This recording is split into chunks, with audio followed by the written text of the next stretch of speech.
Hi there, it's Tom Savantry here for another Perennial Pride podcast. Thanks for joining me on this episode. So, hopefully, folks have listened to some of the prior ones, kind of starting out on this podcast, and you may have heard me share a little bit more about my family's past and the history, my parents coming over from Thailand, and some of the great things they did, but also some of the mistakes they made along the way, just because they didn't know. They weren't educated on certain things around business and finance, but they had great hearts and courage to pursue things that they cared about.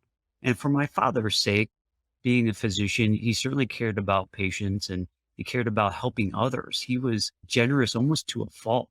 And, through the course of his sort of progression in life, he would obviously help to his siblings and helping them to help educate, pay for their educations.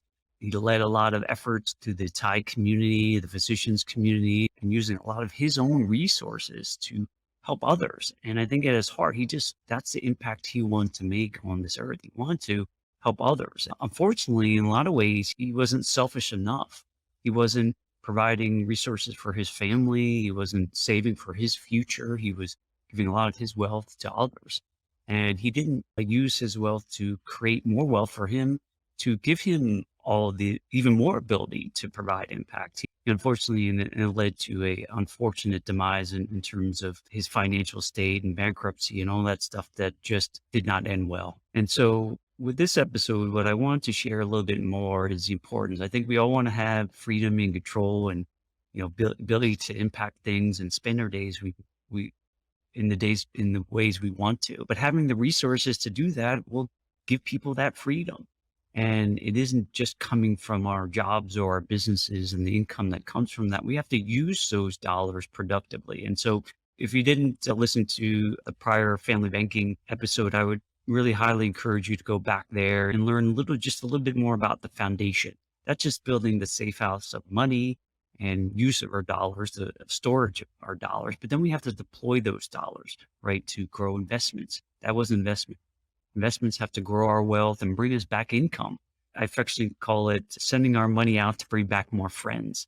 And unfortunately, a lot of the typical advice tells us to put it away for 20, 30 years and defer the use of those dollars till someday I got to figure out how to create income from it. And most people never were taught how to create income from their assets. And so we'll have certainly some podcasts related to that with some experts that have connections with that really understand how to create the maximum amount of income in retirement with the least amount of tax bill to pass on more. So we'll get to those topics. But for this one, I want to center on when we start building up our foundation of savings and protections for us and our wealth, then how do we deploy those assets?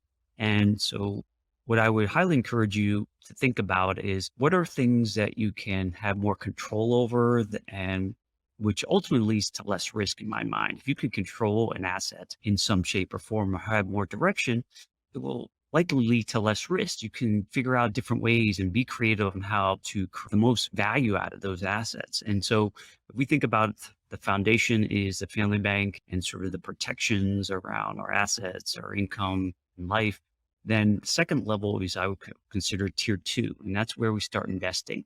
And so 3 big areas I want for you guys to consider in this level, and this is where a lot of investments would start with your personal development, right? We are our number one assets. We are ability to create and produce and do wonderful things on this earth. Like, how do we continue to improve and grow and learn? Right. This isn't, if you are a person that feels like you've already arrived and know everything, obviously this podcast isn't for you, you wouldn't be listening anyway. So because you're on here, you want to learn. And so continue to invest in yourself so you can progress in your career and company, so you can reach higher levels that you want, but also expand in other areas around finances or business that helps you become a much more valuable person. So continue to invest in personal development, education, networking, whatever it is, that those are so key. I've certainly grown to appreciate that even more. And I know that there's so much more for me to personally learn. And that's partly why I created this podcast, to bring more people in so I can continue my own learning and share them with a broader audience so you can benefit as well. So key area is personal development. I think, putting some money there, you're going to bring back more cash flow. and bring back more money that you can use to supplement your income and from your business.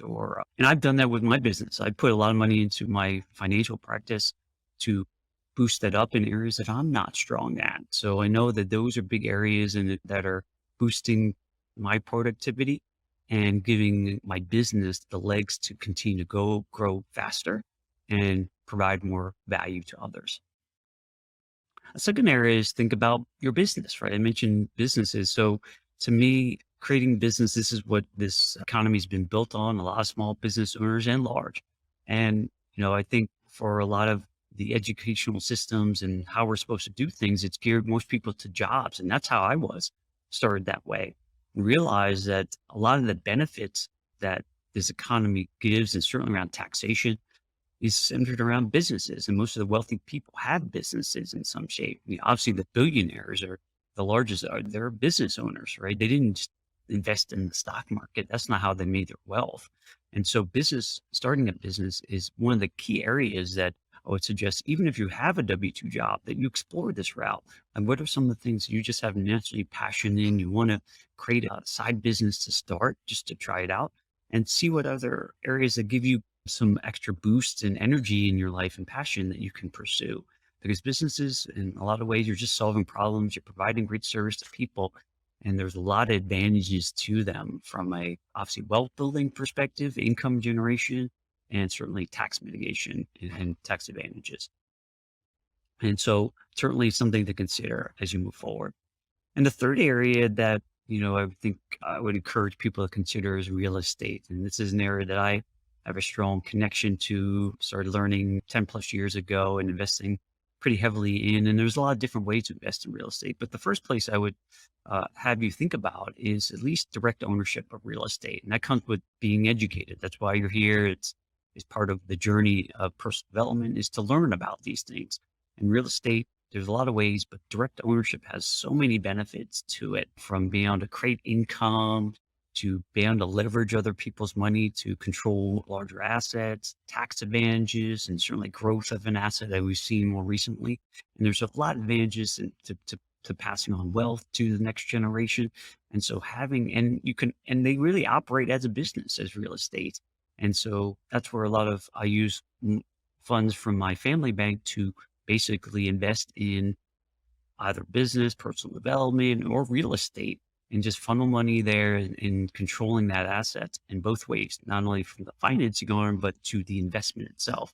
And so real estate is a great one. And I'm certainly going to have experts and others come in to share their knowledge around the different facets of real estate investing. But direct ownership can have massive benefits if you're comfortable with it and you learn more about it and see what fits you best. And so those are some of the core areas from what I consider tier two: more control, hopefully less risk because of that. And then there's levels where you can go up to another level where you may not have as much collateral or control over, but you are more connected to the businesses. So these could be partnerships. They could be limited partnerships or syndications. Some of the money that I deploy goes to multifamily apartment syndicators that are gathering investors to secure larger apartment complexes that you couldn't own yourself. So we all play as a partner in that. We can funnel some of our money there and get some of the benefits of taxes and income and growth. And then other areas of things like energy, oil and gas, natural gas, could be private lending, that you're loaning money to other business owners or real estate investors who are also growing their businesses. But you know them, you learn about them, and you have a little bit more control because you understand the operations, you're involved with them. But there might be some added risk because you don't have may not have always some collateral. Some of them do, but you're not directly involved with the operations. So those are some of the other areas that, you're not going to find these options sitting in your 401k plan as an options, because they're going to be stocks, bonds, and mutual funds, which to me has the least amount of control from directly. We don't know most of the people running those companies. We may be familiar with them, but we don't control what happens to them. And we have no influence and say on what goes on. We can invest, but most people are frankly speculating because they don't even know what's going on in these companies per se. But the options that are sitting in most 401ks don't really allow you to go too far beyond that. It's not bad place to put some money, but I would certainly urge you to think about the lower tiers that you have a little bit more control over. And hopefully that reduces the risk that you're going to face, and you still can get plenty of benefits around the investment returns and cash flow. And so what I really want to just give you a broad stroke of the types of things that we're going to be discussing here, and open up your eyes to a new world of what other investment opportunities exist. And so that you can bring back more cash flow now. Bringing back more cash flow now to you as you're kind of growing, working your careers, your businesses, will give you the freedom to say, do I want to even stay at that job? Maybe I make enough passive income through my investments that I can choose not to work at that job. And that's what I did. And so you can go pursue the passions that you want to impact the things that matter to you. And so you have more freedom to choose those sorts of things because you have other sources of income that are coming to your world. And I forgot the number, what it was, but of the millionaires and of this country, I have, upwards of 6 to 8 streams of income coming into the world because of the assets they're building. And they're using those incomes to supplement their wealth building, and they funnel them back in. For us, we'll funnel them back into our family bank and then reroute them back to other investments that we can own and control. So that's all I have for this episode. Again, we're going to have way more on this along the lines. If you have any questions or comments, certainly leave them and certainly reach out to me directly to talk about them. But we're going to have tons more guests on here to share kind of what they're doing and open up people's eyes of what other possibilities are there. But really at the heart of it is changing sort of our mindset of deferring our assets to use someday to using more of our assets to help us bring income today, to use today, to enjoy, and give us more freedom, control, and options to choose a life that we really want. And that's really the heart of why we do any of this.